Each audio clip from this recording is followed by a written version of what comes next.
Antoine, Garrick et moi, nous étions assis au bord du Tarn, en loser, dans le village de Saint-Imigric.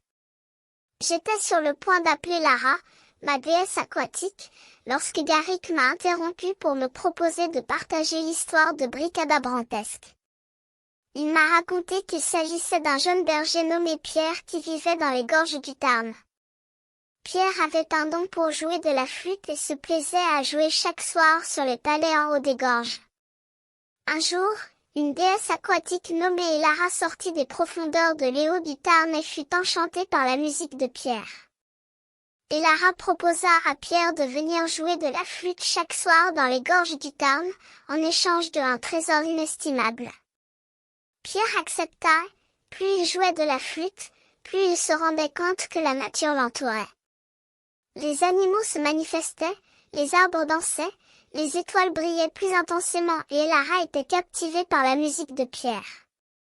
Au bout d'un certain temps, Lara offrit à Pierre une pierre précieuse, un saphir bleu éclatant, qui avait le pouvoir de accorder des soirs à celui qui la possédait.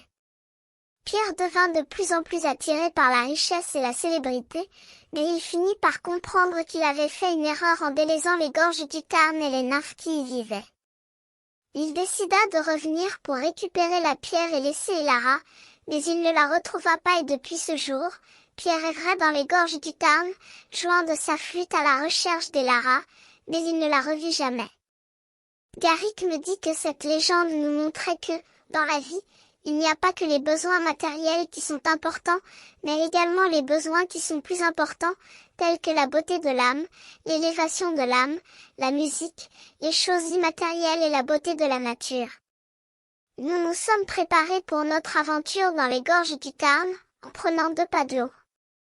En descendant dans les gorges, nous avons été impressionnés par la beauté de la rivière et de la nature qui l'entourait.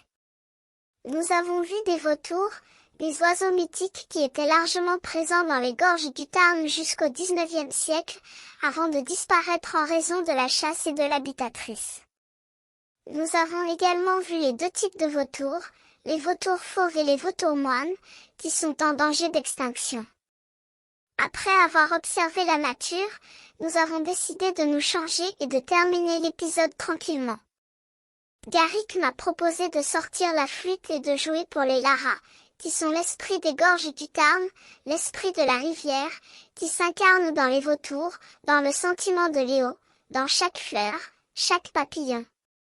J'ai accepté et nous avons continué notre aventure dans les gorges du Tarn.